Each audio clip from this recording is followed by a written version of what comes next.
Last class में homework क्या दिया था मैंने?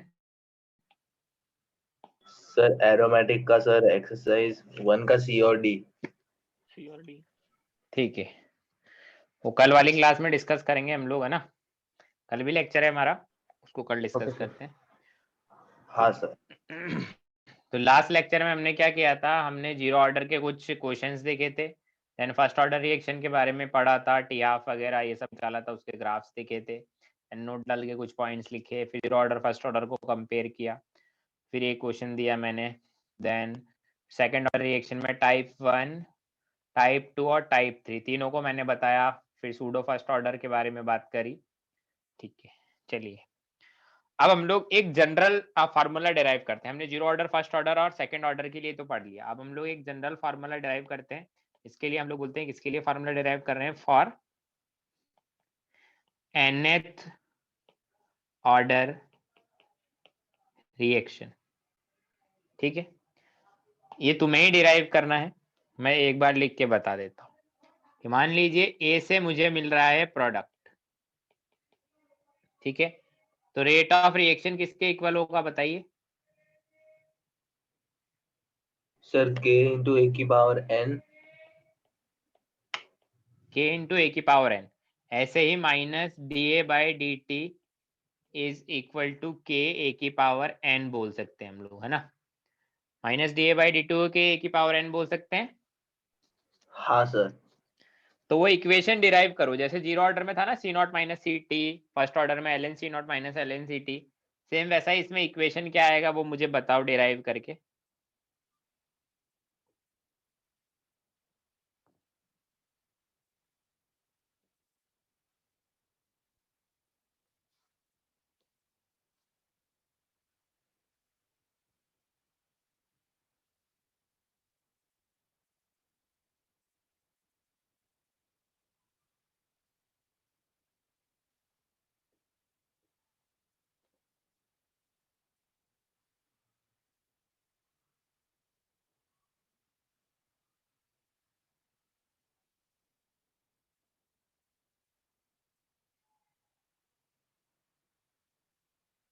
सर हाँ बोलो। सी टी की power minus N plus one minus C naught की power minus N plus one divided by N minus one equal to K T. Minus N plus one ये है पावर में, हाँ वापस बोलना इक्वेशन, वन अपॉन किसकी power, T की power minus N plus one. फिर वन बाय नहीं, ऊपर ही लिखा है न्यूमरेटर पे। अच्छा ऊपर ही है क्या, ठीक है, हाँ करेक्ट है।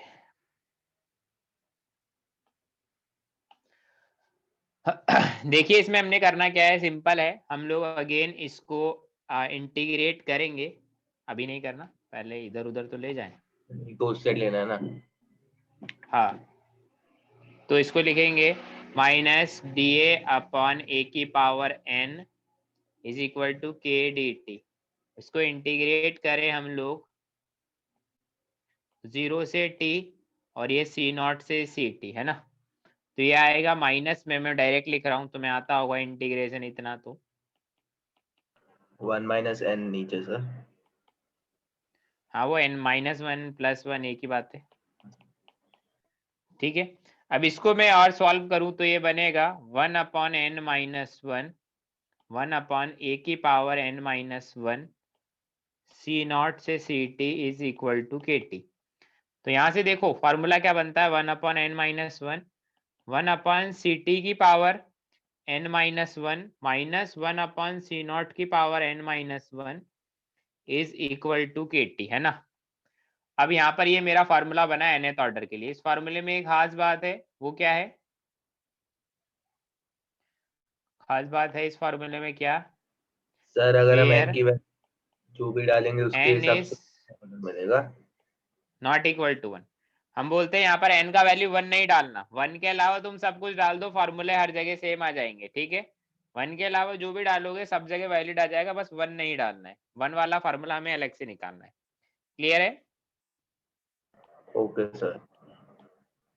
इसमें अगर मैं कैलकुलेशन करूँ टी हाफ की, तो टी हाफ के लिए देखो कैलकुलेशन करना पड़ेगा थोड़ा। क्या होगा 1/n-1 सी नॉट की जगह सी टी की जगह लिख दो C0/2 की पावर n-1 माइनस 1/C0 की power n-1 is equal to KT। इसको थोड़ा सा सॉल्व में करके डायरेक्ट लिख रहा हूं, ध्यान देना। 1/n यहाँ पर आएगा C0 की पावर n-1 2 की पावर n-1 -1 और इधर 1/k, ये टी हाफ के इक्वल आएगा। यही आएगा क्या? हाँ सर। ठीक है, चलिए अब मैं एक क्वेश्चन देता हूं तुम्हें करने को। क्वेश्चन क्या है? क्वेश्चन लिख देता हूँ, क्वेश्चन यहीं पे लिख देता हूँ ताकि फॉर्मूला भी दिख जाए तुम्हें। क्वेश्चन है for a reaction rate law is, कितना है? ये है ROR is equal to K A की पावर हाफ। के ए की पावर हाफ है, हाफ को अच्छे से लिख देता हूँ। ROR is equal to K A की पावर 1/2, है ना? ऐसा कोई रिएक्शन है, उसके लिए रेट लॉ दे रखा है। तो हमें बोला है then determine T half and T 100%, ये पता लगाना है। फॉर्मूले भी देख लो, ये दोनों फॉर्मूले दिख रहे हैं? हाँ बताओ।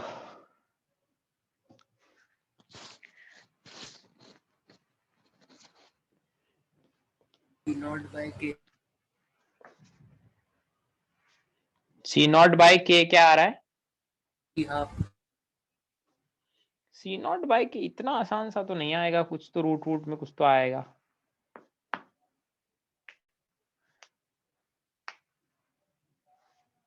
Root C0/K। पता नहीं, मेरे पास तो कुछ अलग लिखा हुआ है।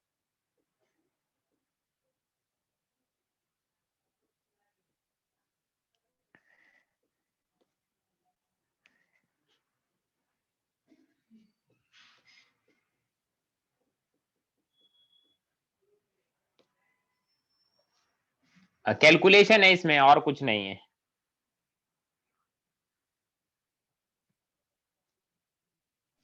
So 2 into root 2 minus 1 upon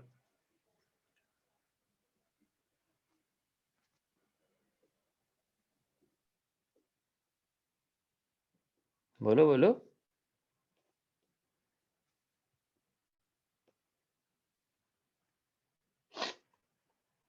इसे बताओ बताओ। सब्स्टिट्यूट कर दिया मैंने। देखिए मैं बताता हूँ, सिंपल है वैसे तो, कुछ इसमें एक्स्ट्रा कुछ नहीं है कैलकुलेशन के अलावा।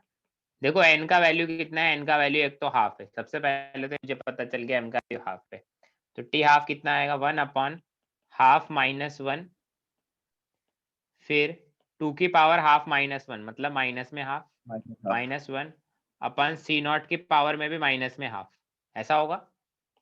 हाँ sir. Is equal to 1/k।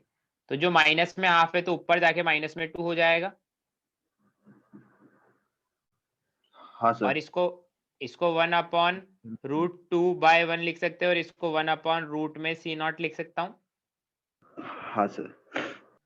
ठीक है, चलिए इतना हो सकता है। ये इनटू में होगा ना, इधर इनटू 1/k, तो इनटू 1/k अलग है। तो देखिए यहाँ से हम लोग क्या लिखेंगे? यहाँ से हम लोग लिखेंगे -2 रूट में C0, और नीचे क्या बनेगा? 1 - √2/√2। तो ओवरऑल करेंगे इसको सॉल्व, तो ये बन जाएगा 1/kb √2 - 1 इंटू √2 इंटू C0/k। क्या यही बनेगा? हाँ सर। ये मेरा टी हाफ है। ठीक है, अब ऐसे ही मुझे निकालना है टी 100%। तो 100% निकालने के लिए देखो इक्वेशन देखो ऊपर वाली, के टी वाली इक्वेशन, k इंटू टी 100% क्या होगा?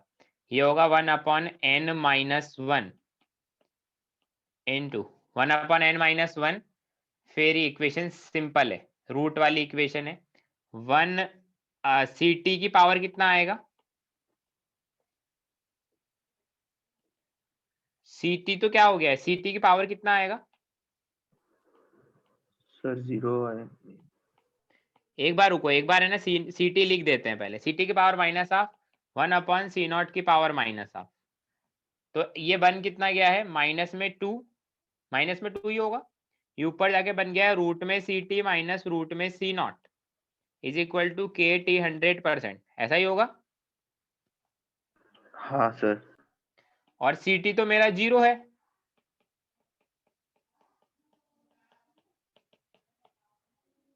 जीरो है ना।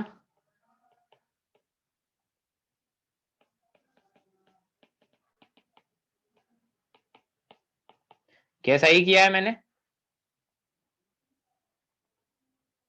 बोलो। हाँ। कैलकुलेशन थी और कुछ भी नहीं था, है ना, समझाने वाला तो कुछ पॉइंट नहीं था।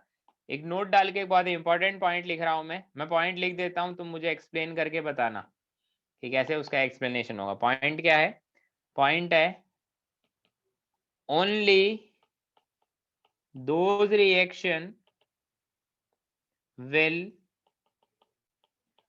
undergo 100% completion in which order of reaction is less than 1। बताओ एक्सप्लेन कर सकता है कोई? एक्सप्लेन इस फार्मूले की हेल्प से होगा, ये ऊपर फार्मूला लिखा है ना जो ये ब्रैकेट में बॉक्स के अंदर जो फार्मूला लिखा है इस फार्मूले की हेल्प से होगा। मैंने बोला है पॉइंट, वही रिएक्शन 100% कंप्लीट होती है जिसमें order of reaction less than 1 होता है।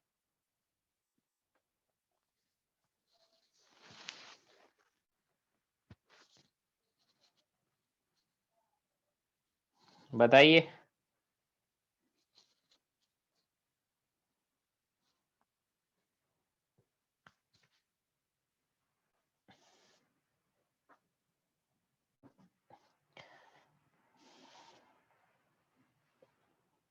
किसी को नहीं पता?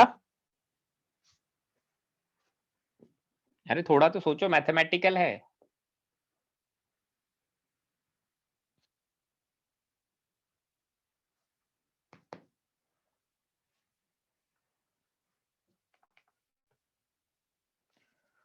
बोलो भाई बोलो। सर वो कैंसिल नहीं अब होता देख, तो इसलिए। देखो मैं बताता हूं, अगर n का वैल्यू लेस देन 1 रखोगे, n का वैल्यू लेस देन 1 रखोगे तो 1 अपॉन ये वाली टर्म इनफाइनाइट पर 100% पर ये डिफाइन होगी। अगर n का वैल्यू लेस देन 1 रखोगे तो n का वैल्यू लेस देन 1 रखोगे तो Ct की पावर समथिंग नेगेटिव होगा, तो ये ऊपर चला जाएगा और Ct इक्वल टू 0 पर ये डिफाइन होगा। और अगर Ct की n इज ग्रेटर देन 1 हुआ तो ये 1 अपॉन Ct की फॉर्म में ही रहेगा और Ct इक्वल टू 0 पर ये नॉट डिफाइन होगा। समझे मेरी बात या नहीं समझे? जी सर। समझ गए क्या सभी लोग?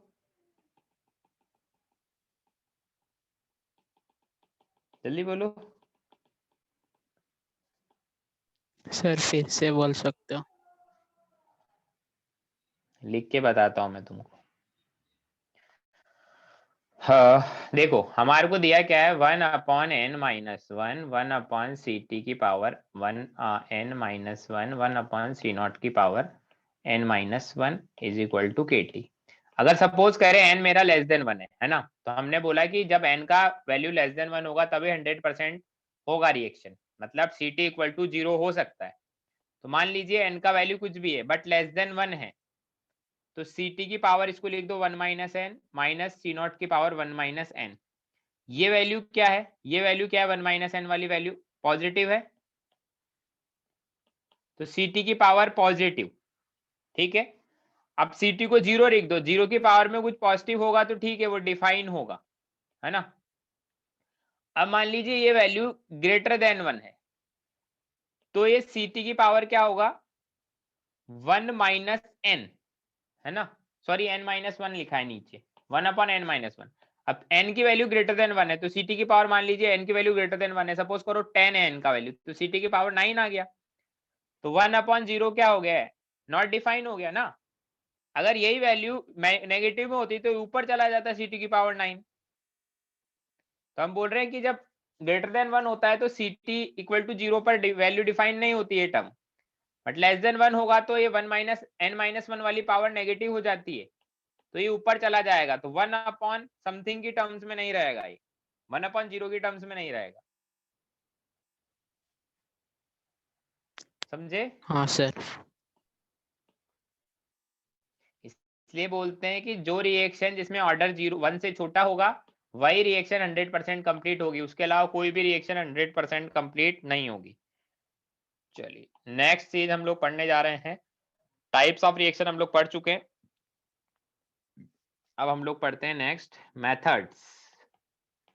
Methods to determine order of reaction. हमें रिएक्शन दे दिया और कुछ डेटा दे दिया और फिर बोला कि इस रिएक्शन का ऑर्डर डिटरमाइन करो, तो कैसे डिटरमाइन करेंगे वो मेथड्स हम लोग पढ़ते हैं। तो सबसे पहला मेथड है हिट एंड ट्रायल मेथड, मतलब हमें बस डेटा देख के पता लगाना है कुछ कुछ करके। हिट एंड ट्रायल मेथड कैसे चेक करते हैं, तो जैसे मान लीजिए हर पर्टिकुलर टाइम पर कॉन्सेंट्रेशन दे रखी है, concentration of reactant her particular time पर। जब टाइम 0 था तो उसकी कॉन्सेंट्रेशन मान लो C1 थी स्टार्टिंग में, टाइम T1 हुआ तो कॉन्सेंट्रेशन C2 दे दी,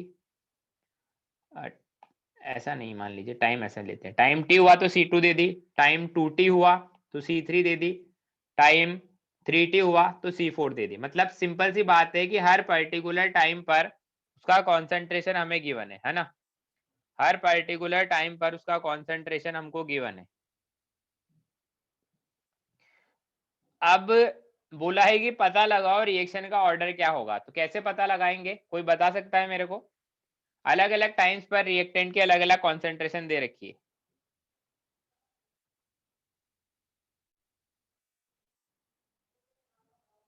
बोलो।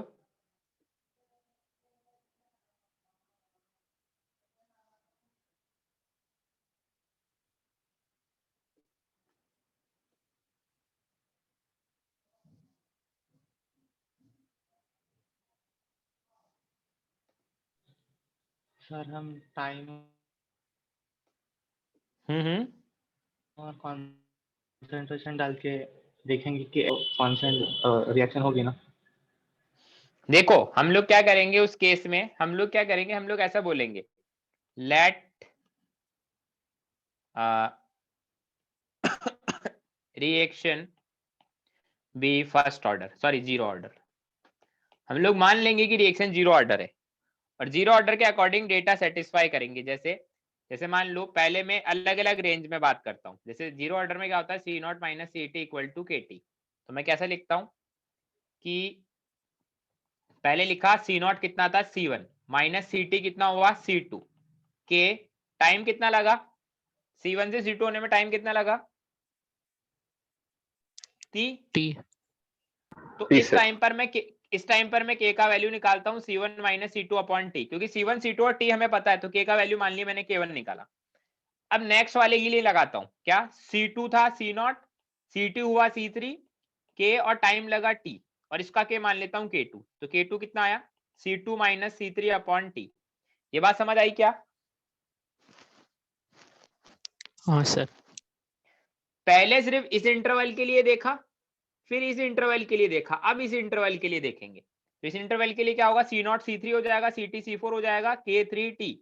तो T का वैल्यू कितना, सॉरी K3 का वैल्यू यहां से कितना आएगा C3 minus C4 upon T। अब वो T क्वेश्चन के अकॉर्डिंग कुछ भी हो सकता है, मैंने यहाँ पर T सेम रखा है। अगर मान लो ये सारी वैल्यूज सेम आ जाती है, if K1 is equal to K2 is equal to K3 आ जाता है, क्योंकि K का वैल्यू तो चेंज नहीं होना चाहिए, क्योंकि K तो टेम्परेचर डिपेंडेंट होता है, वो तो चेंज नहीं हो सकता। अगर K का वैल्यू सेम आ जाता है तो हम क्या बोलेंगे, then reaction will be 0 order. समझे मेरा मेथड मैं क्या करना चाह रहा हूं, बोलो। हाँ सर। ऐसे ही मान लो सेम केस, हम बोले let a reaction be first order, मैंने बोला कि भाई रिएक्शन फर्स्ट ऑर्डर है, हमको हिट एंड ट्रायल में ऐसे एक एक करके चेक करना पड़ेगा। अब रिएक्शन फर्स्ट ऑर्डर मैंने मान ली, तो मैं कैसे लिखूंगा, मैं लिखूंगा ln C0 upon C T is equal to K T. तो कैसे लिखेंगे, K1 इज इक्वल टू लिखेंगे 1 अपॉन टी, ln C0 तो C1 था, CT C2 हो गया, फिर K2 के लिए क्या लिखूंगा 1 अपॉन टी, C0 तो C1 हो गया और सॉरी C2 हो गया और ये C3 हो गया। ऐसे ही K3 के लिए क्या लिखूंगा 1 अपॉन टी ln, ये हो गया C3 और ये हो गया C4। मतलब हर बार अलग अलग इंटरवल्स में ले रहा हूं, तो एक बार C0 C1 है तो उसके लिए CT C2 है, फिर एक बार अगर C0 C2 है तो CT C3, ऐसा चलता जाएगा। अब इसमें अगर मान लीजिए हमको ऐसा मिलता है इफ K1 K2 और K3 इक्वल है, तो हम लोग क्या बोलेंगे, then reaction will be what, first order. समझ रहे हो? हाँ सर। तो ये मेरा हिट एंड ट्रायल है कि हमें अगर अलग अलग टाइम पर अलग अलग कॉन्सेंट्रेशन दे रही है तो हमें अलग अलग से के का वैल्यू निकालना। अगर के का वैल्यू सेम आता है तो हम बोल देंगे कि भाई हाँ हमारा रिएक्शन ऐसा है। फर्स्ट मेथड हुआ hit and trial. Second method हमारा ग्राफिकल मेथड। ग्राफिकल मेथड क्या है? ग्राफिकल मेथड कुछ ऐसा है कि हमें क्वेश्चन में ग्राफ दिया होगा और उस ग्राफ को देख के हमें जज करना है कि रिएक्शन कौन से ऑर्डर का है। तो हमने zero order, first order, second order, इनके ग्राफ्स देखे हैं। ग्राफ्स के अकॉर्डिंग तुम्हें खुद ही आइडिया लगाना पड़ेगा कि रिएक्शन कौन से ऑर्डर का है। तो बस इतना ही है ग्राफिकल मेथड। थर्ड है मेरा हाफ लाइफ मेथड।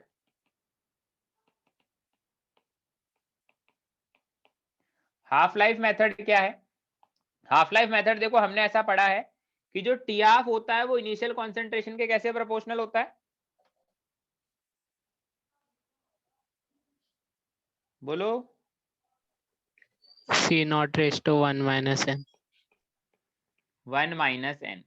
या तो क्वेश्चन में इनिशियल कॉन्सेंट्रेशन देगा या फिर कभी कभी प्रेशर भी दे सकता है, क्योंकि हमने पता है, हमने जब रेट लॉ लिखा था तब हमने बोला था वो एक्टिविटी है। तो एक्टिविटी का मतलब कॉन्सेंट्रेशन भी हो सकता है, एक्टिविटी का मतलब प्रेशर भी हो सकता है। अगर वॉल्यूम कांस्टेंट है तो मोल्स भी हो सकता है, बस वो 1 माइनस एन के प्रोपोर्शनल है। तो उसमें क्या होगा, वो अलग अलग इनिशियल कॉन्सेंट्रेशन पे अलग अलग टी हाफ देगा। सपोज करो एक केस में इनिशियल कॉन्सेंट्रेशन C1 है, एक केस में इनिशियल कॉन्सेंट्रेशन C2 है। C1 C2 दोनों इनिशियल कॉन्सेंट्रेशन है, तो टी हाफ किसकी इक्वल होगा, C1 अपॉन C2 की पावर 1 माइनस एन। तो यहां से एन का वैल्यू निकाल सकते हैं। हर बार इनिशियल कॉन्सेंट्रेशन चेंज करेगा, उसके अकॉर्डिंग टी हाफ को भी चेंज करेगा, फिर बोलेगा कि ऑर्डर ऑफ रिएक्शन क्या है, तो इससे निकाल सकते हैं। क्या निकाल पाओगे? बोलो। हाँ सर। फोर्थ है initial rate method. Initial rate method क्या है? इनिशियल रेट मेथड को समझा नहीं सकते, सीधा क्वेश्चन से ही समझो तुम, है ना। मैं क्वेश्चन लिख देता हूं, तुम मुझे बताना। क्वेश्चन इजी है बिल्कुल, क्वेश्चन समझ आ जाएगा। क्वेश्चन क्या है, in a reaction A, B and C are reactants, है ना। और आगे बोला है if concentration of A is doubled, rate of reaction increases 2 times। ठीक है, फिर बोला है if concentration of A and B is doubled, A और B दोनों की डबल करिए, देन बोला है rate of reaction is increases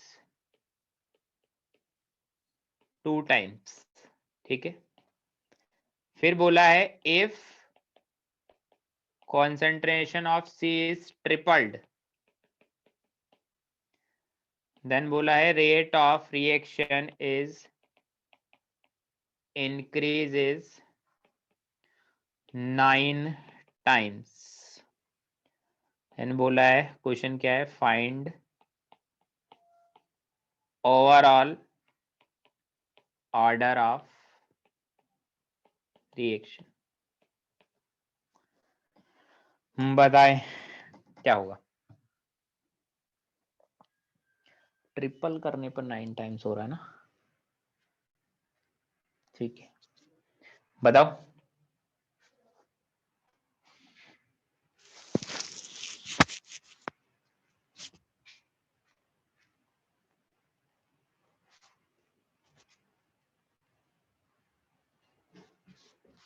ये बताओ, तब तक एक क्वेश्चन और लिख देता हूँ, है ना।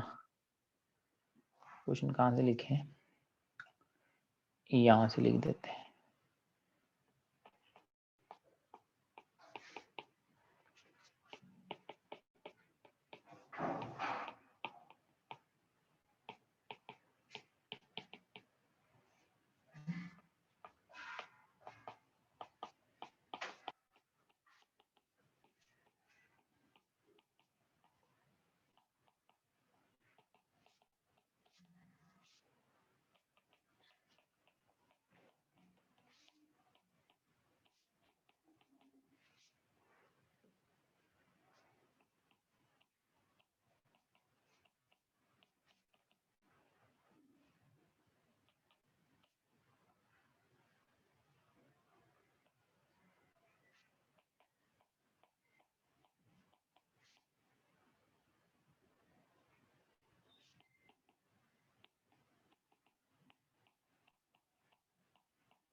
क्या हो गया, क्या फर्स्ट वाला।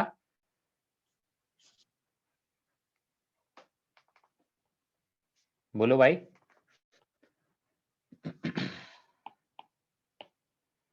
सिंपल है तो हो जाना चाहिए था। मतलब आज तक तो मेरे साथ कभी ऐसा हुआ नहीं, कभी मैंने केमिकल काइनेटिक्स कराया और ये क्वेश्चन ना हुआ हो बच्चों से। सर 4। 4 तो रॉन्ग है। देखो, ए के रेस्पेक्ट में, बी के रेस्पेक्ट में और सी के रेस्पेक्ट में अलग अलग ऑर्डर निकालो। इसमें बोला है if concentration of A is double, rate of reaction increases 2 times. तो ए को डबल करने पर रेट ऑफ रिएक्शन भी डबल हो रहा है, तो ए की पावर में कितना रहा होगा। 1। तो रिएक्शन फर्स्ट ऑर्डर ए के रिस्पेक्ट में। अब बी के रिस्पेक्ट में देखते हैं, if concentration of A and B is double then reaction rate of reaction is increase 2 time. तो ए और बी दोनों को ही डबल कर रहे हैं, फिर भी 2 टाइम से, मतलब बी से तो कुछ फर्क ही नहीं पड़ा। तो बी के रिस्पेक्ट में ऑर्डर क्या है, 0। 0 ऑर्डर। सी में बोला है if concentration of C is triple, C की कॉन्सेंट्रेशन को 3 टाइम्स किया तो रेट ऑफ रिएक्शन 9 टाइम्स हो गई। तो सी के रिस्पेक्ट में ऑर्डर कितना है, 2। सेकंड ऑर्डर, है ना। तो ओवरऑल ऑर्डर कितना आ गया, 3। 3। ऐसा करना है। ऐसा ही सेम नेक्स्ट क्वेश्चन है, देखो नेक्स्ट क्वेश्चन क्या है, in a reaction ABC are reactants when concentration of A is double, rate of reaction increases 2.82 times. 2.82, हाँ ठीक है। When concentration of B is double, no change. When concentration of C is double, reaction increase 8 times. तो overall बताना है क्या होगा, बताएं।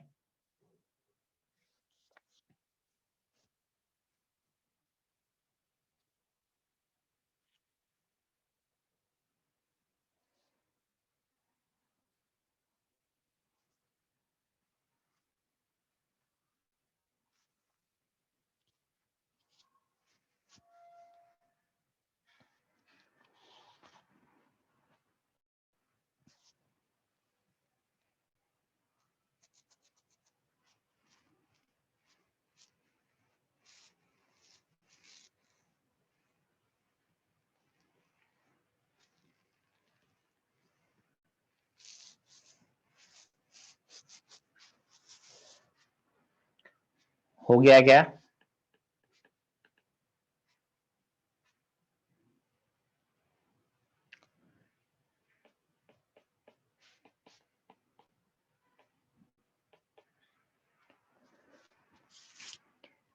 सी के रिस्पेक्ट में ऑर्डर कितना है?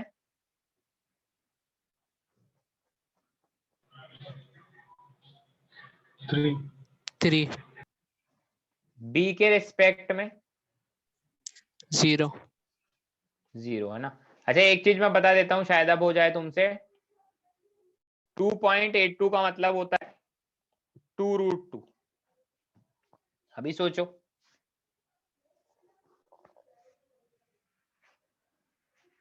डबल किया है तो रिएक्शन 2√2 टाइम्स हो गया है।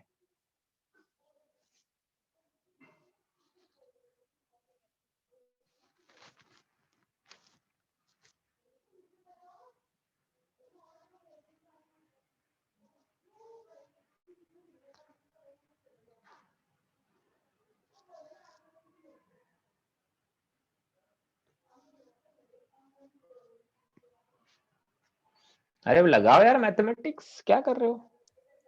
3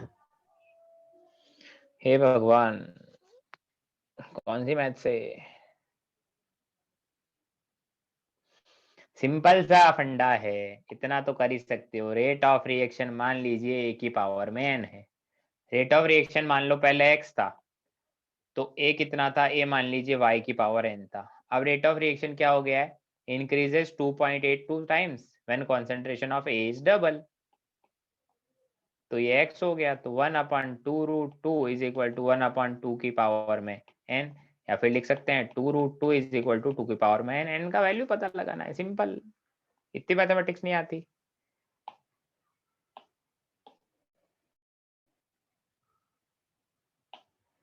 अब तो बता दो क्या आएगा ये। सर n की वैल्यू आएगी 3/2। 3/2, तो जो ओवरऑल ऑर्डर आएगा वो आएगा 9/2। समझ आ रही है बात? बोलो। हाँ सर। चलिए अब अगली चीज हम लोग पढ़ते हैं नेक्स्ट। हमने पढ़ लिया सारे क्या methods to determine order of reaction, सारे मेथड्स पढ़ लिए। नेक्स्ट हम लोग बात करते हैं किसके बारे में? Methods to monitor the progress of rate of reaction. किसके बारे में बात कर रहे हैं? फर्स्ट ऑर्डर रिएक्शन के बारे में। हम लोग रिएक्शन का प्रोग्रेस देख रहे हैं कि रिएक्शन किस स्पीड से जा रही है, कब तक कहां तक पहुंच जाएगी, क्योंकि फर्स्ट ऑर्डर में हम लोगों को ये पता नहीं है ना कि रिएक्शन कंप्लीट कब तक होगी। इसलिए तो इसमें अलग अलग मेथड्स है हमारे पास। उन मेथड्स में देखो चीजों को बस समझना है अच्छे से। अगर एक बार तुम्हें पता चल गया कि किसका मतलब क्या होता है तो फिर इजीली हम लोग क्वेश्चन कर पाएंगे। इसमें अलग अलग मेथड्स है। सबसे पहला हम लोग देख रहे हैं प्रेशर मेजरमेंट मेथड, मतलब प्रेशर को मेजर करके हम लोग पता लगाएंगे। Pressure measurement method. Pressure measurement method क्या है? पहली चीज यूज कब होगा, तो हम लोग बोलते हैं this method can be applied, this method can be applied for those reaction in which gaseous product is formed। जिसमें गैसियस प्रोडक्ट बन रहे हैं उसमें हम लोग यूज करेंगे। कैसे? जैसे मान लो फॉर एग्जांपल ऐसा है, ए गैस से टोटल बी गैस के n मोल्स बन गए। मतलब फंडा ये है कि एक मोल रिएक्टेंट से, एक मोल गैस के रिएक्टेंट से n मोल गैस के प्रोडक्ट में बन गए। मान लीजिए t इक्वल टू 0 टाइम पर इसका प्रेशर P0 था तो इसका 0 होगा। t equal to t time पर क्या होगा? P0 में से अगर x चला जाएगा तो इधर कितना बनेगा प्रोडक्ट साइड में? nx। अब t equal to infinite time, मतलब टाइम बहुत ज्यादा निकल गया है तो ऑलमोस्ट 0 हो गया, और प्रोडक्ट कितना बनेगा? np0, क्योंकि p से np बनेगा इसलिए।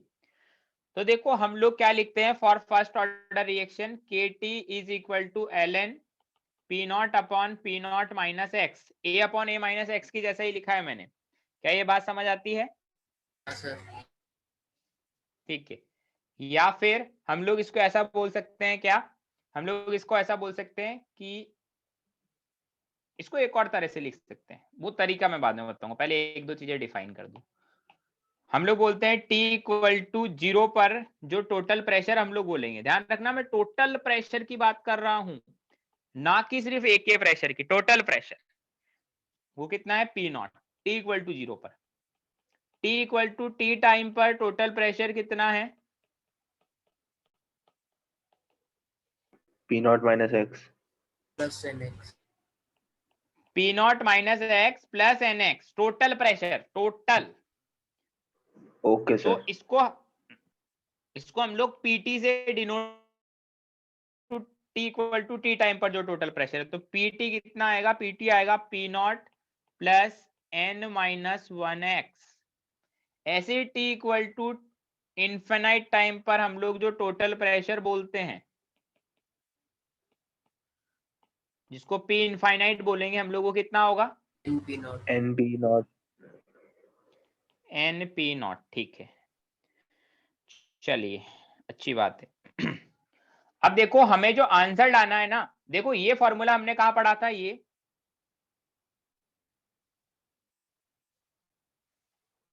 ये कहां पढ़ा था हमने?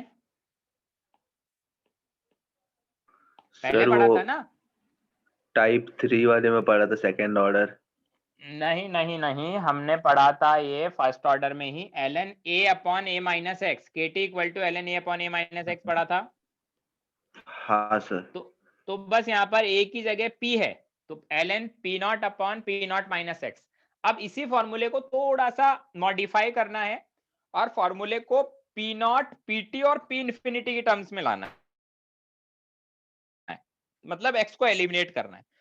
तो देखो हमको क्या करना पड़ेगा, हमको कुछ ऐसा करना पड़ेगा, इसको इक्वेशन 1 मान लेते हैं, तो बोलते हैं बाय इक्वेशन 1।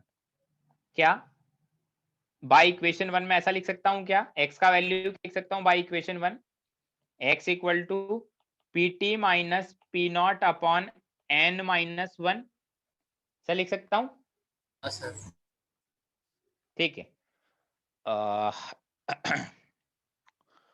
अब हम इस वैल्यू को डायरेक्टली पुट कर देते हैं, फिर आगे सोचते हैं क्या करना है ना। तो kt is equal to ln P not upon P not minus X का value pt minus P not upon n minus 1, है ना। अब सॉल्व करते हैं, देखो सॉल्व करना है तो थोड़ा ध्यान देना पड़ेगा। ln ऊपर जाएगा तो क्या बनेगा? N P not minus P nought, ऊपर जाएगा n माइनस 1, तो यही बनेगा। हाँ सर। नीचे रहेगा तो नीचे ऐसा बनेगा, N P not minus P T plus P nought, इतना कैलकुलेशन आता है। हाँ सर। तो kt इज इक्वल टू बना ln N P not minus P not upon N P not minus P T. N P nought को क्या लिख सकता हूं? P infinity. P infinity. तो हमारा जो फॉर्मूला बना है वो बना है ln P infinity minus P not upon P infinity minus P T. इसी फॉर्मूले का एक और वर्जन बन गया है। बस हमें ना ये पता होना चाहिए कि मीनिंग क्या है पीटी का, मीनिंग क्या है पी इंफिनिटी का, और मीनिंग क्या है पी नॉट का। और इस वाले फॉर्मूले में जो ये वाला है, इसमें भी हमें पता होना चाहिए पी नॉट का मतलब क्या है, पी नॉट माइनस एक्स का मतलब क्या है। पी नॉट का मतलब है initial concentration of reactant at T equal to 0। P not minus X का मतलब है प्रेशर या फिर concentration of A at T time, सिर्फ रिएक्टेंट का कॉन्सेंट्रेशन है। और यहां पर पीटी का मतलब क्या है? यहां पे मतलब क्लियर होना चाहिए, पी इंफिनिटी का मतलब है टोटल प्रेशर, पीटी का मतलब है total pressure at T time, P infinity का मतलब है total pressure at infinite time. क्या ये बात समझ आती है? हाँ सर। बोलो। चलिए ये फॉर्मूला तो मैंने बता दिया तुम्हें, क्वेश्चन करोगे तब समझ आएगा। क्वेश्चन देता हूं तुम्हें, क्वेश्चन क्या है?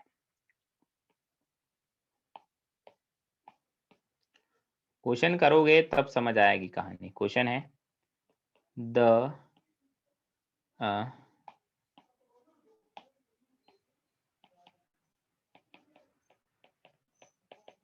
the decomposition of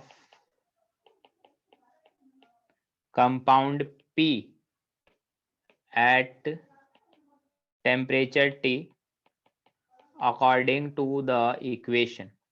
क्या है? 2P gas. Direct formula apply करोगे तो आंसर नहीं आएगा. फॉर्मूले से जो हमने कॉन्सेप्ट सीखा है उससे करोगे तो पता चलेगा. लिक्विड है ना, लास्ट में एस लिक्विड है. इज फर्स्ट ऑर्डर रिएक्शन है ना, after 1 hour from start of decomposition in a closed vessel, the total pressure developed is found to be 975 mm of Hg. ठीक है. And after a long period of time,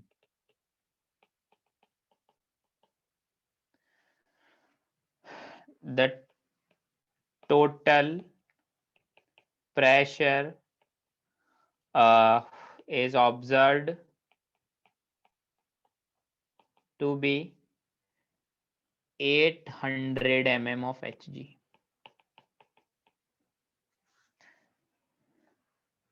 फिर बोला है calculate total pressure after 2 hours and assume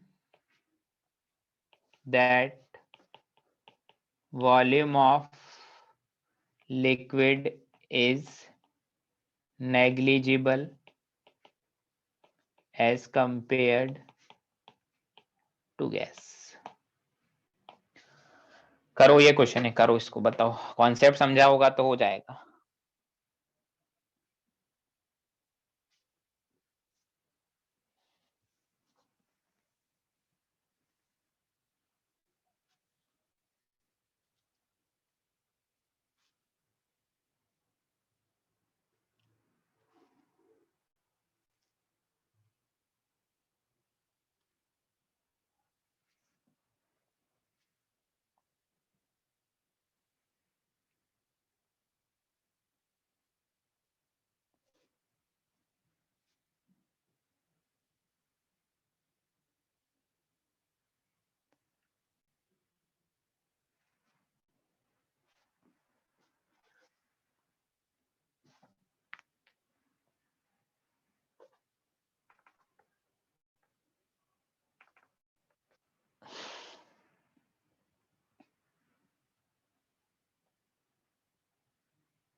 पूरा solve करने का जरूरत नहीं है, वैसे ही बता दो इक्वेशन क्या बनेगा, उसी में समझ जाऊंगा मैं.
हो रहा है या नहीं हो रहा क्वेश्चन?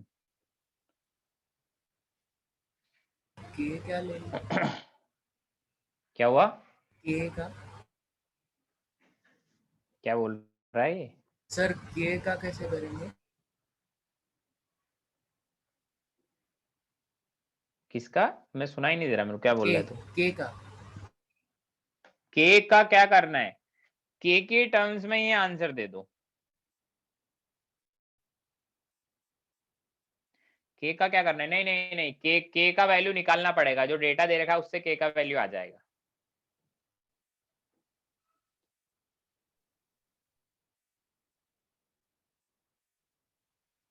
जो डेटा दिया है उससे के का वैल्यू आ जाएगा।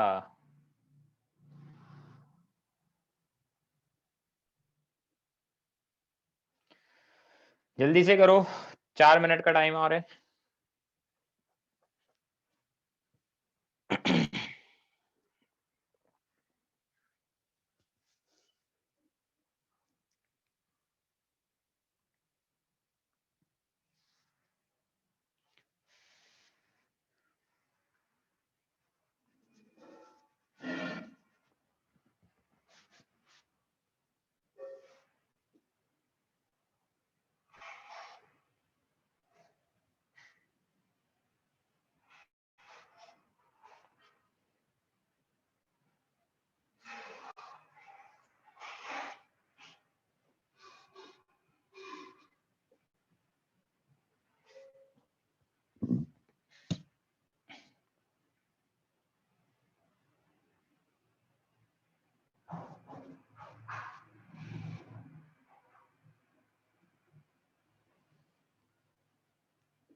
हो गया क्या?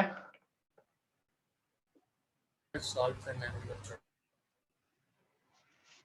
ठीक है, बिना सॉल्व करे ही बता दो कितना आया है। 800 माइनस P2 इक्वल टू 175 का स्क्वायर डिवाइडेड बाय 400। चलो पता नहीं क्या बोला। हाँ, मैं सर सॉल्व करके बताता हूँ, देखना है ना। देखो रिएक्शन क्या लिखी है, P2P gas gives 4Q gas plus R gas plus S liquid. Liquid का प्रेशर भी नेग्लिजिबल है as compare to gas.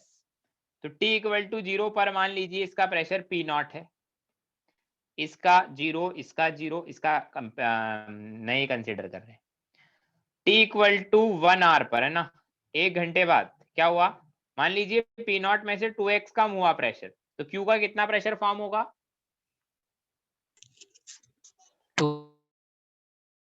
2x 4x होगा ना। 2x क्यों होगा?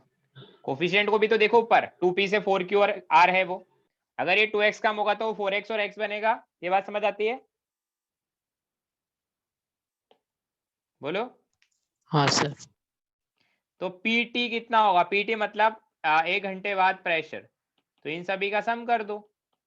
तो ये सम करने पर कितना आता है, P0 प्लस 3x, और वो कितना दे रखा है 575, यही दे रखा था। 975 लिख दिया क्या मैंने? 975 तो रॉन्ग है डेटा ही, क्योंकि प्रेशर तो टाइम के साथ कम नहीं हो सकता, बढ़ेगा ही प्रेशर तो इसको 575 लिख देता हूँ। ठीक है, थोड़ा डेटा रॉन्ग हो गया, कोई नहीं, तुमने जो मेथड दिए देख किया है वो मेथड देख लेना बस एक बार, मेथड में ना सही है गलत।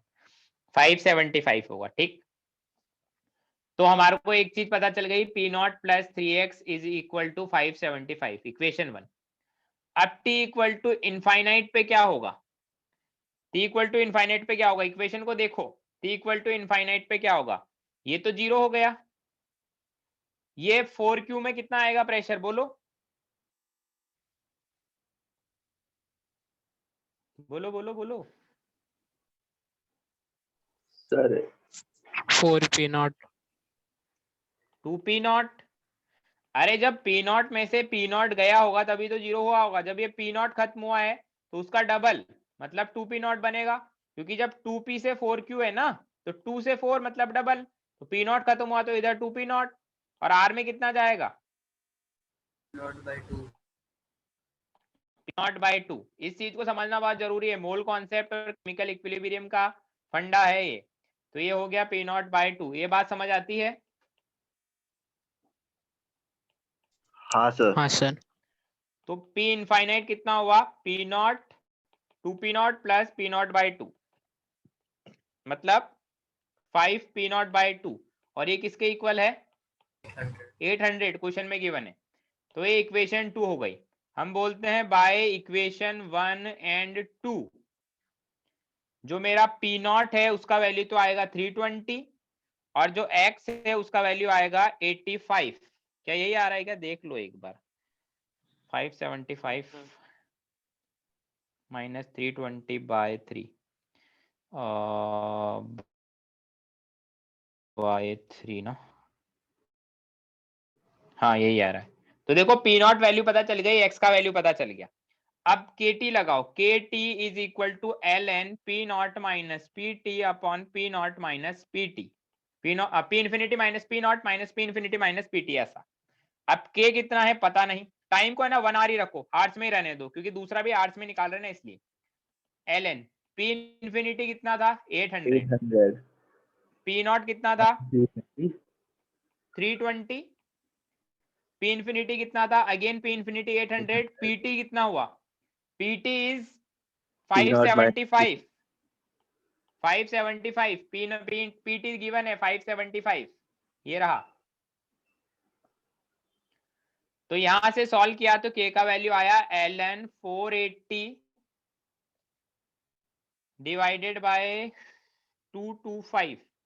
इतनी बात समझ आती है। अब मुझे सर फॉर्मूला के हिसाब से P not PT P not minus है ना सर, 2x है ना, कौन सा फार्मूला, किस तरह का फार्मूला, हाँ जैसे इक्वेशन मैंने उसमें कौन सा PT is equal P not minus 2x लिखा है ना, वो पूछ रहा था बस। PT इज इक्वल टू लिखा है P नॉट प्लस 3x है ना, कहाँ माइनस कहाँ दिख रहा है, ओके सर, ओके सर। ठीक है। अब यहाँ से K का वैल्यू पता चल गया। हमको क्वेश्चन में पूछा गया है, हमें पूछा है टोटल प्रेशर आफ्टर 2 आवर, 2 घंटे के बाद प्रेशर कितना होगा। तो अगेन इक्वेशन लगाएं, K T की value 2 hour, ln P infinity तो वही रहेगा, P नॉट वही रहेगा, P इन्फिनिटी वही रहेगा। अब PT मुझे निकालना है 2 घंटे के बाद प्रेशर, क्योंकि टाइम 2 घंटा हो गया है। K का वैल्यू क्या है, K का वैल्यू तो वही रहने वाला है, दिस इनटू दिस, और इसको 2 से मल्टीप्लाई और कराए तो यहाँ पर स्क्वायर हो जाएगा, is equal to ln 800 minus 320 upon 800 minus PT। तो यहाँ से PT का वैल्यू निकाल लोगे। कॉन्सेप्ट समझ आया या नहीं आया? हाँ सर। हाँ इसको ना स्क्वायर ना लिखो, इसको 2 ही लिख दो, बाद में फ्यूचर में पढ़ोगे समझ नहीं आएगा तुम्हें क्या, ठीक है। समझ आया, ये हमारा फंडा है। अगर हमें कॉन्सेप्ट आता है क्वेश्चन का तो इसको ना एज ए कॉन्सेप्ट याद रखें। जो मैंने बताया है ये first method pressure measurement method, as a concept अगर समझोगे तो क्वेश्चन होगा। एज ए फॉर्मूला तुमने रट लिया बस simple, ln P infinity minus P not upon P infinity minus PT, तो बहुत मुश्किल होगा। अब ऐसे ही ये सारे आगे वाले सब कुछ ऐसे ही हैं, ठीक है। अब हम लोग बात करते हैं नेक्स्ट इसके बारे में। पहला मेथड क्या लिखा था यार, भूल गया मैं तो, एक बार कलर क्या है। पहला मेथड क्या लिखा था, प्रेशर मेजरमेंट मेथड, है ना। प्रेशर के मेजर करके हम लोग बात करते हैं, है ना। सेकेंड हम लोग करते हैं बाय टाइट्रेशन, है ना। हम लोग टाइट्रेशन की हेल्प से रिएक्शन की मॉनिटरिंग चेक करेंगे। तो जैसे प्रेशर वाले में हमने बोला था कि हमारे जो गैसियस प्रोडक्ट होने चाहिए तभी हम लोग कर पाएंगे, वैसे इसमें हम लोग बोलते हैं इसमें हमारी कंडीशन क्या है, इसमें हमारी कंडीशन है at least one of the product और reactant should react with a standard solution। इसका मतलब क्या होता है? तुम्हें याद है जब तुम टाइट्रेशन करते थे 11th क्लास में स्कूल में करवाया होगा, तब लोग टाइट्रेशन के लिए एक स्टैंडर्ड सॉल्यूशन यूज करते थे। हाँ जिसके सर। साथ टाइट्रेशन करवाते थे। स्टैंडर्ड सॉल्यूशन का मतलब क्या होता है? सर उसका सर मोलैरिटी फिक्स रखते हैं, मतलब उसकी कॉन्सेंट्रेशन हमें पता है, यही मतलब है ना। तो हम बोल रहे हैं कि हम टाइट्रेशन में हमारा एटलीस्ट रिएक्टेंट या प्रोडक्ट, हाँ है ना, वो हम कॉन्सेंट्रेशन हमें नोन है। अब इसमें फॉर्मूला क्या है, पहले तो फॉर्मूला देख लो। फॉर्मूला एकदम सेम है, ln v infinity minus V naught upon V infinity minus V T. ये मेरा फॉर्मूला है। फॉर्मूला आया कैसे, उसका डेरिवेशन क्या है वो हम लोग बात करेंगे। पहले फॉर्मूला का वो देख लो। फॉर्मूले का जो पैटर्न है वो एकदम डिट्टो सेम है। फॉर्मूले का मतलब क्या है, वो आया कैसे वो देखते हैं। वी नॉट का मतलब क्या होता है? वी नॉट का मतलब होता है volume of standard solution present t equal to 0 पर, है ना। कितना उसका स्टैंडर्ड सॉल्यूशन का वॉल्यूम प्रेजेंट है। वी टी पर का मतलब क्या होता है? Volume of standard solution used at t equal to t time. V infinity का मतलब क्या है? Volume of standard solution used at t equal to infinite. मतलब हम टाइट्रेशन कर रहे हैं तो स्टैंडर्ड सॉल्यूशन का कुछ तो वॉल्यूम यूज होगा ना, तो उसका कितना कितना वॉल्यूम यूज हुआ है ये हमें देखना है। इतनी बात समझ आती है? बोलो। हाँ सर। चलिए अब देखो इसमें एक कॉन्सेप्ट लगेगा। जैसे मान लो रिएक्शन हमें दे रखी है ए से बी प्लस सी। मान लीजिए इनके वैलेंसी फैक्टर क्या है, इसका वैलेंसी फैक्टर n1 है, इसका वैलेंसी फैक्टर n2 है, इसका वैलेंसी फैक्टर n3। इनके वैलेंसी फैक्टर हमने दे रखे हैं n1 n2 n3, हमें पता है। t इक्वल टू 0 पर मान लीजिए इसका a मोल था, इसको 0 मोल था, इसका 0 mole. t equal to t time पर इसके a में से x गया, ये x बना, ये x बना। t equal to infinite time पे 0 हो गया, ये a हो गया, ये a हो गया। समझ में आती है बात? बोलो।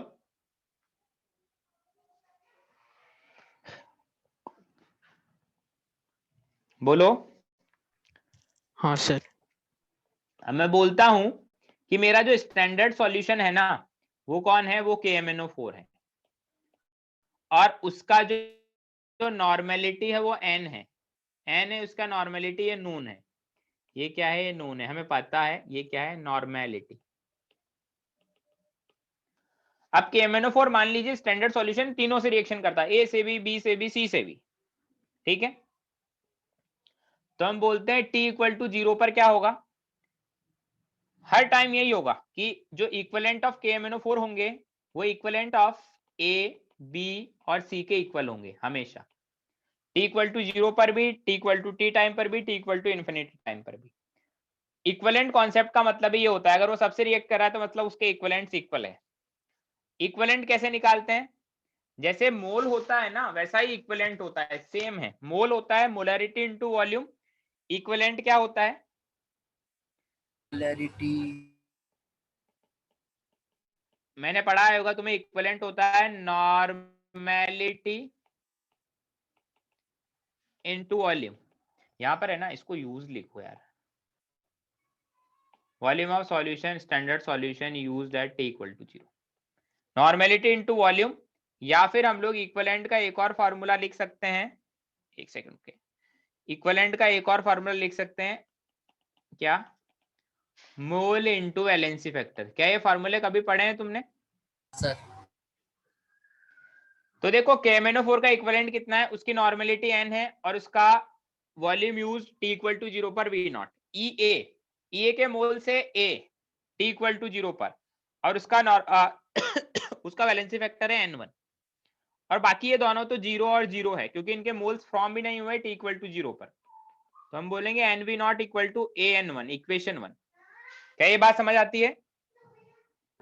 जी सर। हाँ अब sir. T equal to T time पर अगेन KMnO4 सभी से रिएक्शन कर रहा है, इसलिए ऐसा होगा। अब T equal to T time पर NVT is equal to A minus X into उसके वैलेंसी फैक्टर प्लस ये बना x इसका वैलेंसी फैक्टर N2 प्लस ये बना x इसका वैलेंसी फैक्टर N3। इसको थोड़ा सा करने की जरूरत है, कुछ मॉडिफाई नहीं। इसको इक्वेशन 2 नाम दे देता हूं। ऐसे ही T equal to infinite time पर, इनफाइनाइट टाइम पर क्या होगा, अगेन KMnO4 मैंने लिया है एज ए स्टैंडर्ड सॉल्यूशन, तो उसका इक्विवेलेंट तीनों के इक्वल होगा क्योंकि तीनों से रिएक्शन कर रहा है। N V infinite is equal to, ये तो 0 हो गया, ए तो खत्म हो गया इनफाइनाइट टाइम पर, और ये कितना बना है AN2 प्लस AN3, ये इक्वेशन 3। अब तुम्हें कुछ नहीं करना, तुम्हें ऐसा करना है 3 माइनस 1 अपॉन 3 माइनस 2, 1 2 3 तीनों इक्वेशन है, 3 माइनस 1 अपॉन 3 माइनस 2 करना है। तो तुम्हें मैं बता दूं, तुम्हें ऐसा देखने को मिलेगा V infinite minus V naught upon V infinite minus VT is equal to A upon A minus X. तो यहां से मेरा प्रूव हो गया कि फर्स्ट ऑर्डर रिएक्शन के लिए हम ऐसा तो लिख सकते हैं ना, कैसा, कि KT equal to ln A upon A minus X. बोलो, लिख सकते हैं क्या? हाँ सर। बस उसकी जगह ये वैल्यू पुट कर दो, मतलब जो हमने ऊपर फार्मूला लिखा था वो सही है, वो हमने प्रूव कर दिया। देखो फार्मूले के डेरिवेशन से हमें कोई मतलब नहीं है, हमें बस V infinity V not VT का एक्चुअल मतलब पता होना चाहिए। उसका मतलब क्या है? उसका मतलब है स्टैंडर्ड वॉल्यूम, स्टैंडर्ड सॉल्यूशन का कितना वॉल्यूम यूज हो रहा है। ठीक है, अब नोट डाल के हम एक दो पॉइंट और लिख देते हैं यहाँ पर। नोट डाल के फर्स्ट पॉइंट मैंने बोला, if standard solution reacts only with reactant, then V infinity का वैल्यू कितना होगा?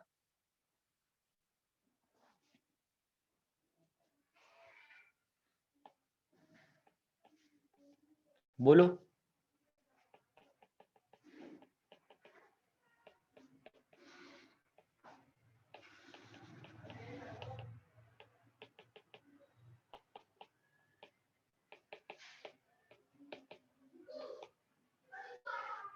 बोलो, if standard solution react only with reactant, तो वे इनफाइनाइट पर रिएक्टेंट तो खत्म हो जाएगा, तो कितना वॉल्यूम यूज होगा हमारे स्टैंडर्ड सॉल्यूशन का? V not 0। अरे ये सिर्फ रिएक्टेंट से रिएक्ट करता है, अब इनफाइनाइट पे कितना वॉल्यूम यूज हुआ होगा? अब इनफाइनाइट पे तो रिएक्टेंट ही नहीं है, तो कौन सा वॉल्यूम? ठीक है, हाँ सर। ऐसे ही हम बोलते हैं standard solution react only with product, then V naught पर कितना वॉल्यूम यूज होगा?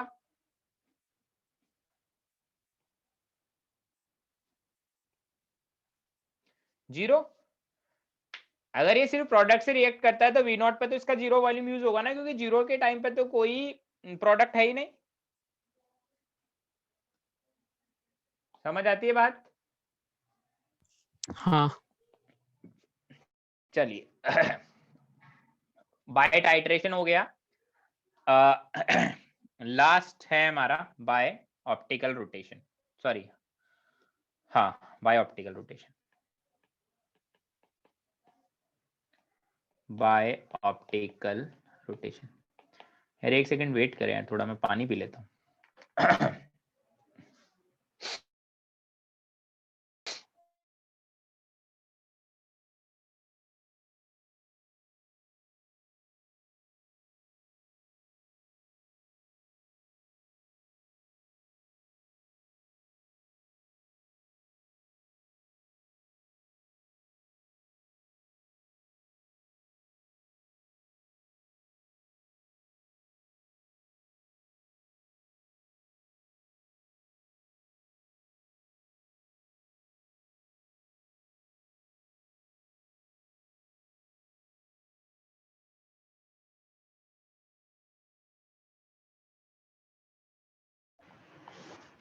तो देखिए हम लोग क्या पढ़ रहे हैं, मॉनिटरिंग पढ़ रहे हैं। सबसे पहले लिखा प्रेशर, सेकंड था टाइट्रेशन, थर्ड है ऑप्टिकल रोटेशन। तो इसमें देखो क्या करना है हमें, सिंपल है भी। एक चीज हमने पढ़ी है किसमें, स्टीरियो आइसोमेरिज्म में, theta alpha is equal to theta by CL, ऐसा पढ़ा है? हाँ सर। जी सर। तो देखो रिएक्शन सिर्फ अगर सेम पोलरिमेट्री ट्यूब में करवाएं तो हम बोल सकते हैं क्या, theta is directly proportional to C into alpha. अगर सेम पोलरिमेट्री ट्यूब में करवा रहे हैं तो कि theta is directly proportional to, जो ऑप्टिकल रोटेशन है थीटा, वो C और अल्फा के डायरेक्टली प्रोपोर्शनल होगा। तो हमारा फॉर्मूला क्या बनेगा, फॉर्मूले का जो पैटर्न है वो सेम है, ये है ना, फॉर्मूले का पैटर्न है वो एकदम सेम है। इस फॉर्मूले को बस अब मैं जैसे पहले वाले को प्रूव किया था, इसको प्रूव करते हैं। पहले तो मतलब समझ लेते हैं, मतलब किसका क्या क्या है। मतलब तो वही है कि theta naught initial T equal to 0 पर total optical rotation, theta T time पर टोटल ऑप्टिकल रोटेशन, और इनफाइनाइट टाइम पर टोटल ऑप्टिकल रोटेशन। मान लीजिए मेरा रिएक्शन होता है A से B और C। अब ऑप्टिकल रोटेशन उसी का होगा जो ऑप्टिकली एक्टिव है, इनएक्टिव का तो कोई ऑप्टिकल रोटेशन होता ही नहीं है। तो ऑप्टिकल रोटेशन हमेशा उसी का होता है जो ऑप्टिकली एक्टिव हो। तो मैं A पे भी स्टार लगा देता हूँ, B पे भी स्टार लगा देता हूँ, C पे भी स्टार लगा देता हूँ, सारे ऑप्टिकली एक्टिव है। तो इनके लिए एक फिक्स अल्फा होगा, इसको अल्फा 1, इसके लिए फिक्स अल्फा होगा अल्फा 2, इसके लिए एक स्पेसिफिक रोटेशन फिक्स होगा अल्फा 3। सभी का स्पेसिफिक रोटेशन मैंने बता दिया है, अल्फा 1, अल्फा 2 और अल्फा 3, इनका स्पेसिफिक रोटेशन फिक्स है। t इक्वल टू 0 पर मान लीजिए ये a है, ये 0 है, ये 0 है। t equal to t time पर ये a माइनस x है, ये x है और ये x है। t equal to infinite time पर ये 0 है, ये a है, ये a है। मोल्स है, बट मोल्स और कॉन्सेंट्रेशन सेम ही रहेगा क्योंकि हमारा वॉल्यूम तो फिक्स रखते हैं हम लोग। हमें पता है कि theta is directly proportional to c into alpha है ना। तो अगर t इक्वल टू 0 पर देखें, थीटा नॉट किसके डायरेक्टली प्रोपोर्शनल होगा सर अल्फा के, अल्फा 1। a अल्फा 1 के होगा। ओके हाँ सर। इक्वेशन 1। ऐसे ही अगर हम लोग देखें थीटा t किसके डायरेक्टली प्रोपोर्शनल होगा बोलो, x a alpha. Minus X plus x alpha 2 plus x alpha 3, ऐसा लिख सकता हूं। हाँ सर। हाँ सर। ऐसे ही थीटा इन्फिनिटी किसके प्रोपोर्शनल होगा, a A alpha alpha 2 2 plus plus A alpha 3. Alpha 3। अब हम क्या करें, वापस same equation 3 minus 1 divided by 3 minus 2, तो क्या होगा, तो ये किसके इक्वल आएगा, इक्वल आएगा theta infinity minus theta naught, करके देख लेना ना इक्वेशन, मतलब इतना मैथमेटिक्स लगा सकते हो तो ये आएगा a upon a minus X. तो हमारा प्रूव हो गया यहाँ से कि देखो अगर a upon a minus x आता है तो फर्स्ट ऑर्डर के लिए वैलिड है, तो उसको theta naught, theta infinity minus theta naught upon theta infinity minus theta T की टर्म्स में लिख सकते हैं। इतनी बात समझ आती है? हाँ सर. हाँ सर। हाँ सर। चलिए अब हमारा नेक्स्ट टॉपिक है रिएक्शन मैकेनिज्म। इसमें जो रिएक्शन मैकेनिज्म है थोड़ा डिफरेंट है, वो मैकेनिज्म नहीं है जो हमने पढ़ा था किन में, ऑर्गेनिक में।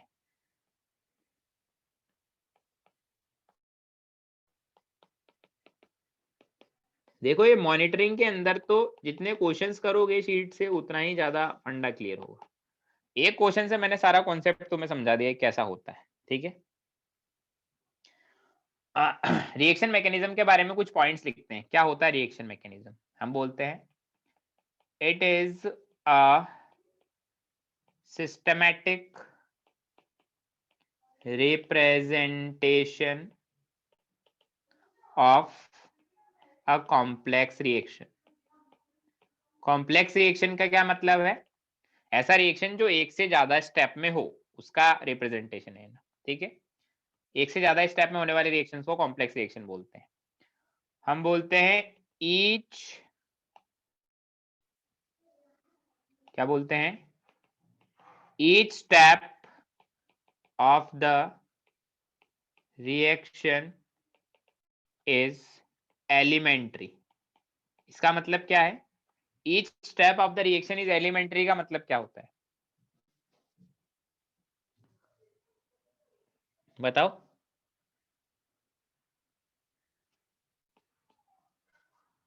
सर हर स्टेप में कुछ ना नया जैसा कुछ होगा।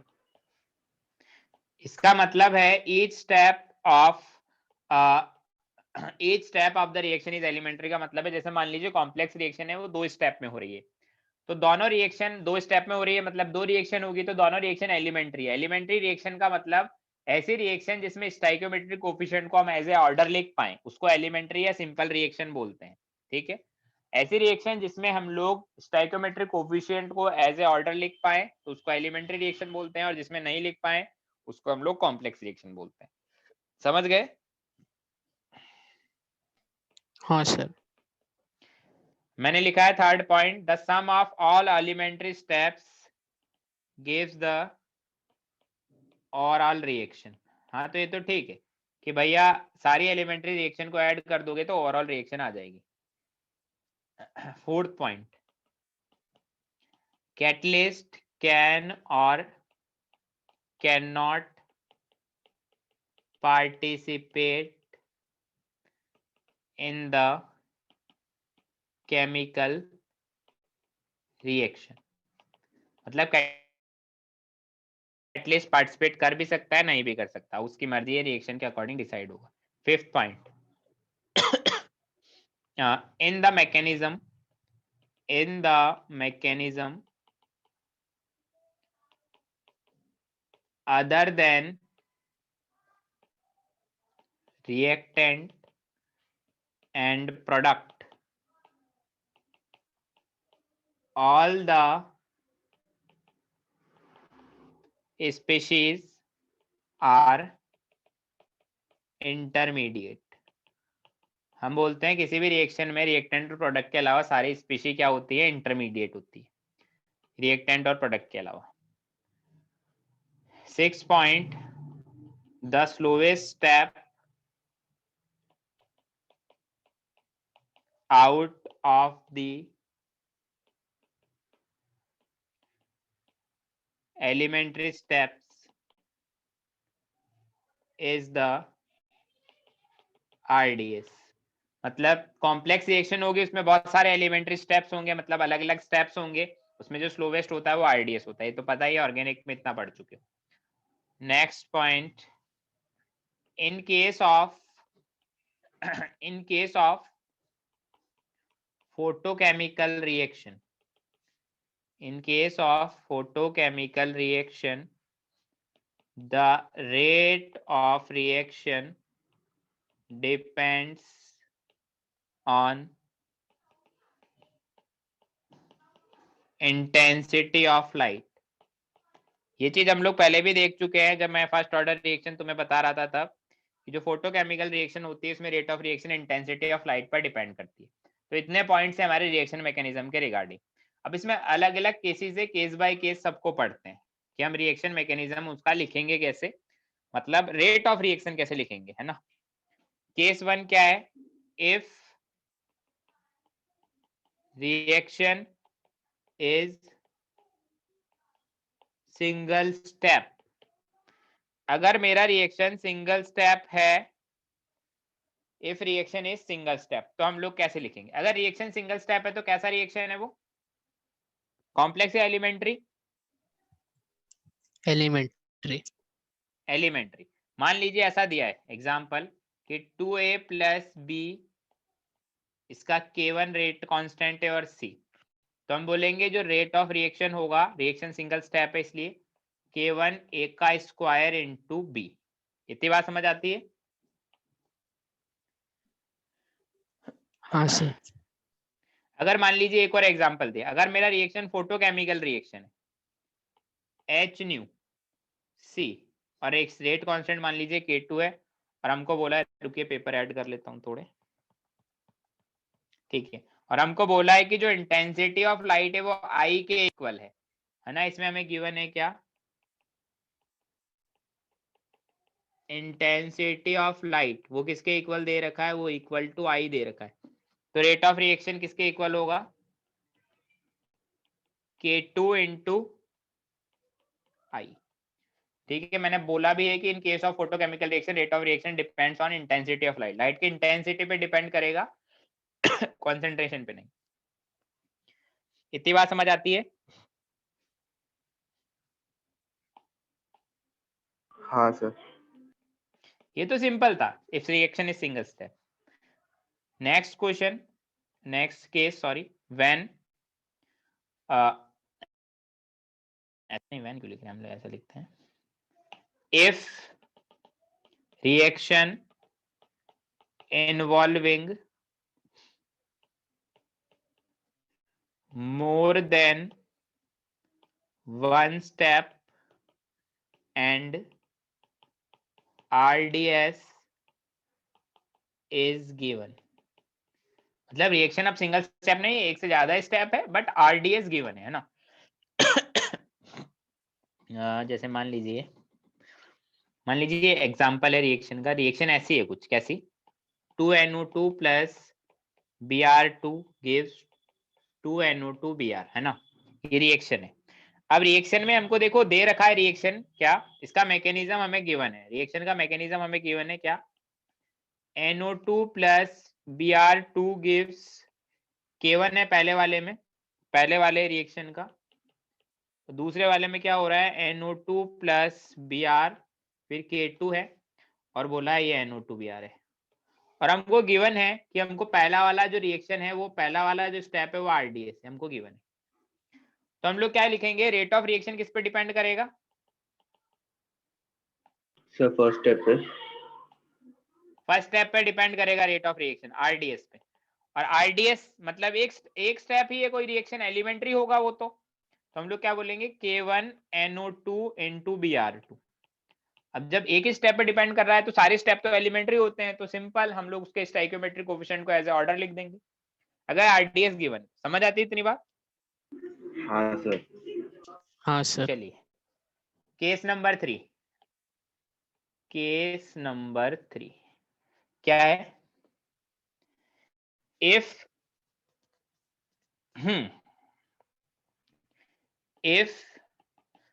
हम है ना कभी भी रेट लॉ के अंदर है ना, एक बात ध्यान रखना, रेट लॉ के अंदर कभी भी रिएक्शन इंटरमीडिएट को नहीं लिखते। जैसे मेरे को जो रिएक्शन गिवन थी ऊपर मैकेनिज्म, इसमें इंटरमीडिएट क्या था,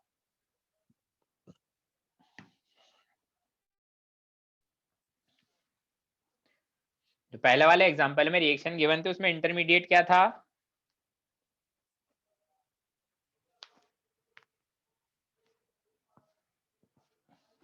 सर इसमें sir NO2 Br plus Br जो है वो, ये इंटरमीडिएट था। देखो ऊपर ओवरऑल रिएक्शन में, पहले तो ओवरऑल रिएक्शन में प्रोडक्ट और रिएक्टेंट को देखो, रिएक्टेंट है NO2 और Br2 और प्रोडक्ट है NO2 Br, और इनके अलावा जो बचा सब इंटरमीडिएट है। तो बचा कौन, सिर्फ Br, तो वो इंटरमीडिएट है।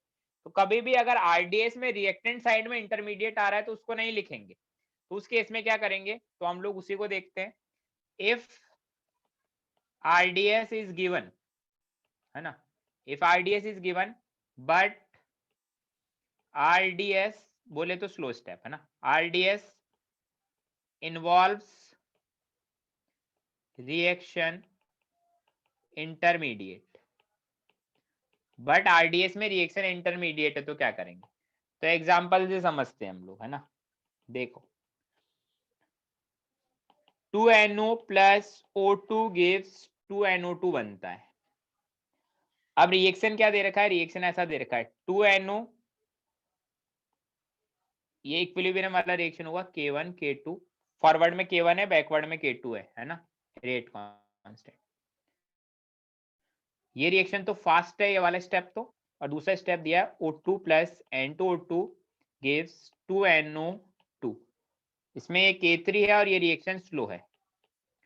तो जो मेरा RDS है उसके अकॉर्डिंग अगर मैं ROR लिखूं, रेट ऑफ रिएक्शन, तो क्या होगा बोलो सर वो नीचे वाले रिएक्शन के इसके ऊपर होगा, ऐसा होगा। बट हमारी जो रेट ऑफ रिएक्शन का वो है रेट लॉ, उसमें RDS आ रहा है, सॉरी इंटरमीडिएट आ रहा है। इंटरमीडिएट कौन है, N2O2 इंटरमीडिएट है N2O2 तो वो आ रहा है, तो N2O2 इंटरमीडिएट है वो आ रहा है, इसको रिमूव करना है। इसको रिमूव करने के लिए देखो पहले वाले रिएक्शन को पकड़ो, फर्स्ट रिएक्शन उसका यूज करेंगे हम लोग। फर्स्ट रिएक्शन में एक इक्विलिब्रियम वाली रिएक्शन दे रखी है, इसका K इक्विलिब्रियम किसके इक्वल होगा?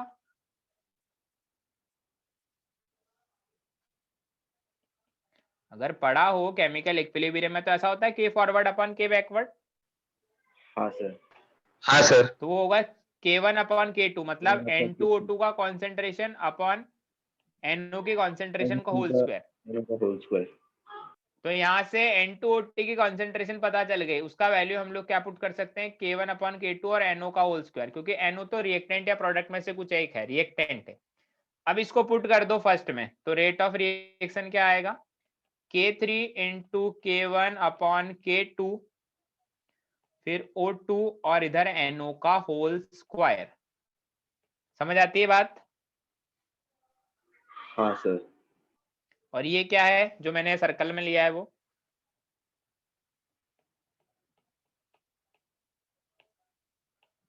ओवरऑल रेट कांस्टेंट, रिएक्शन का overall rate constant. Last case number 4।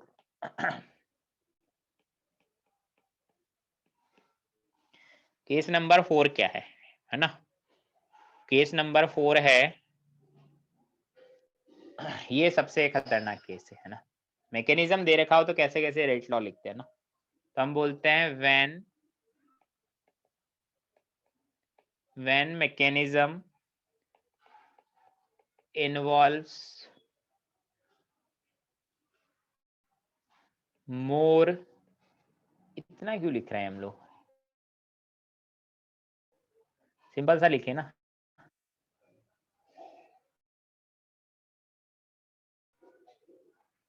है क्या? when RDS is not given, है ना।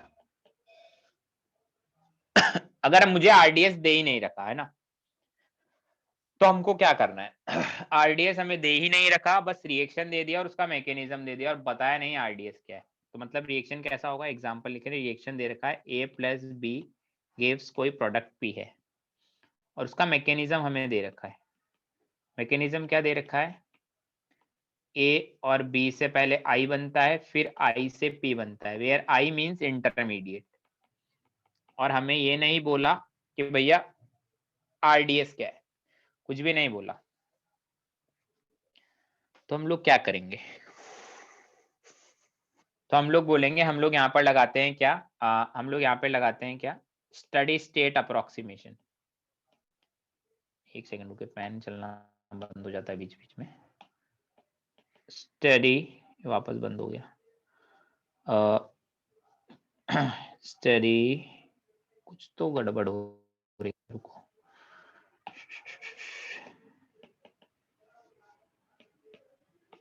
State approximation. Steady state approximation का मतलब क्या है? इसका मतलब है,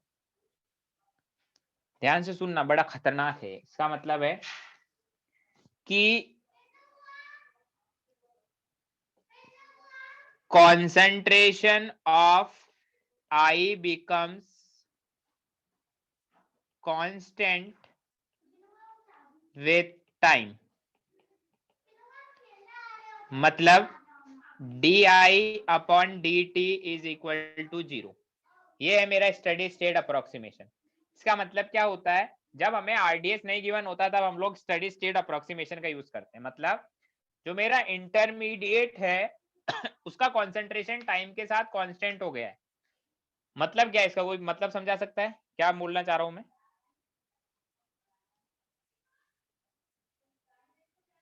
बोलो। इंटरमीडिएट का कॉन्सेंट्रेशन टाइम के साथ चेंज कांस्टेंट होने का क्या मतलब है? सर पहला स्टेप RDS होगा। इसका मतलब है कि इंटरमीडिएट फर्स्ट स्टेप में जितना प्रोड्यूस हो रहा है उतना ही नेक्स्ट स्टेप में क्या हो रहा है? वो यूज हो रहा है। समझ रहे हो? फर्स्ट स्टेप में हाँ जितना इंटरमीडिएट प्रोड्यूस हुआ नेक्स्ट स्टेप में उतना ही यूज हो गया, इसका मतलब ये है। तो स्टेडी स्टेट अप्रोक्सीमेशन हम लोग लगाएंगे। अब देखो कैसे लगाना है। हम लिखेंगे सबसे पहले यहाँ पर dp बाई dt, इसको क्या लिख सकता हूं मैं, dp बाई dt क्या लिखूंगा बताओ। अच्छा नहीं बता पा रहे यार, थोड़ा सा सोचना बहुत ज्यादा पड़ेगा यहाँ पर।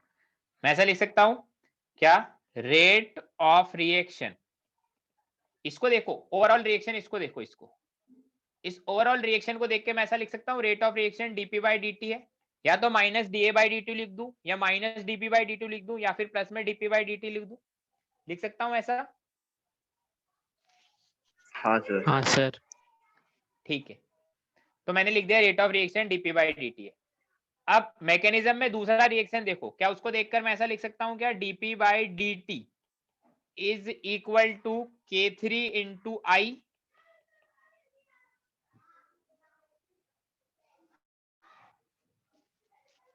बोलो सर ये तो मैंने देखा इक्वेशन 1 को देखकर लिखा, ये मतलब ये फर्स्ट है, ये इसको सेकंड बोल देता हूं, ये थर्ड, ये मैंने लिखा बाय 1, ये मैंने लिखा बाय थर्ड, बट हमें को इंटरमीडिएट रिमूव करना है ना, इंटरमीडिएट नहीं आना चाहिए। रेट ऑफ रिएक्शन में मैंने इंटरमीडिएट ले लिया K3i, इंटरमीडिएट नहीं आना चाहिए।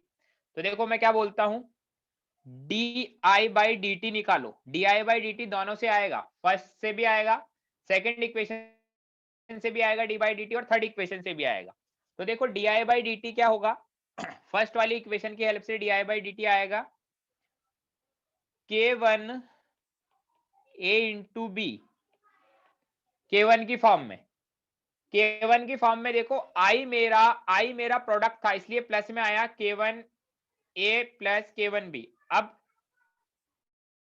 K2 की फॉर्म में I मेरा रिएक्टेंट है इसलिए माइनस में आएगा K2i।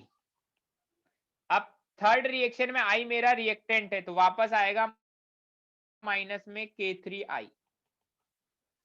ये बात समझ आई क्या, ये थोड़ा बहुत मुश्किल स्टेप था, मुझे लगता नहीं समझ आया होगा।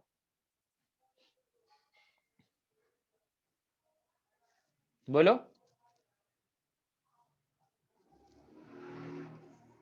ये वाला स्टेप समझ आया क्या? सर फिर से बोल सकते हो? देखो दो इक्वेशन थी हमारे पास,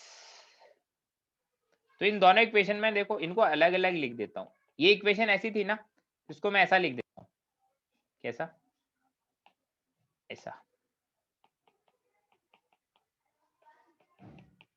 ये K1 है, ये K2 है, और K3 के लिए अलग I से P। अब मुझे di बाई dt निकालना है, टोटल निकालना है, तो फर्स्ट इक्वेशन का अलग निकाल लो, सेकंड इक्वेशन, इसको फर्स्ट बोल देता हूँ, इसको सेकंड, इसको थर्ड, मैं रब कर दूंगा इसको, इसलिए ध्यान से सुनना।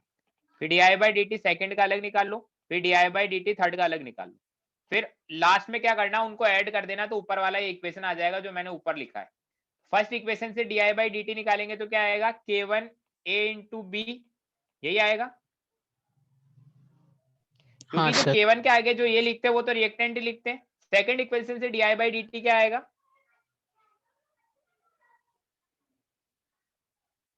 सेकंड इक्वेशन से di बाई dt क्या आएगा,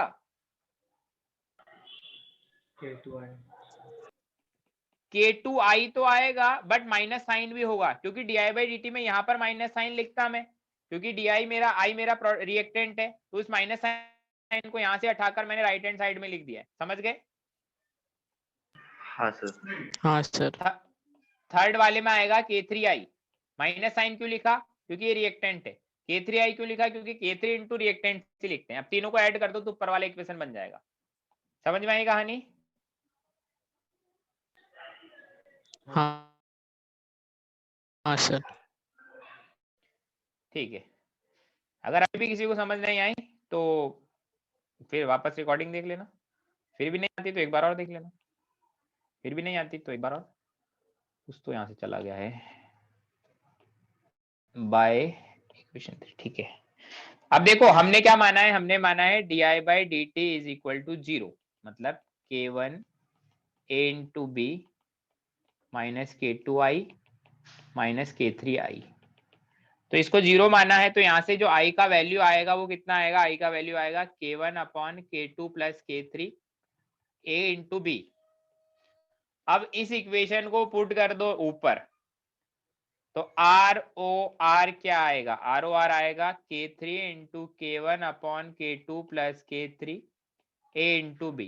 क्योंकि मैंने आर ओ आर तो पहले ही निकाल लिया था, आर ओ आर तो मेरा आ गया था k3 i, बट आई नहीं चाहिए था तो आई को मैंने रिप्लेस कर दिया, तो ये मेरा आंसर होगा। समझ गए? हाँ सर। चलिए, अब हमारा चैप्टर हार्डली एक लेक्चर का और बचा है ना, आज थर्ड लेक्चर था ना, हार्डली एक लेक्चर का और बचा। ठीक है, मैं तुम्हें होमवर्क दे देता हूँ थोड़ा सा और। कल लेक्चर है ना हमारा?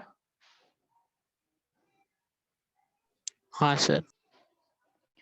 ठीक है, अच्छी बात है, कल लेक्चर है। मैंने पहले सेक्शन क्या दिया था, सी और डी, और ए और बी सेक्शन में डिस्कस कर चुका हूँ। तो सेक्शन ई में 24 है, तो ठीक है सेक्शन ई कर लो बस, बहुत है, फिर कल सब कुछ डिस्कस कर लेंगे सेक्शन ई। ठीक है, ओके सर। हाँ सर। चलिए चलिए ठीक है फिर।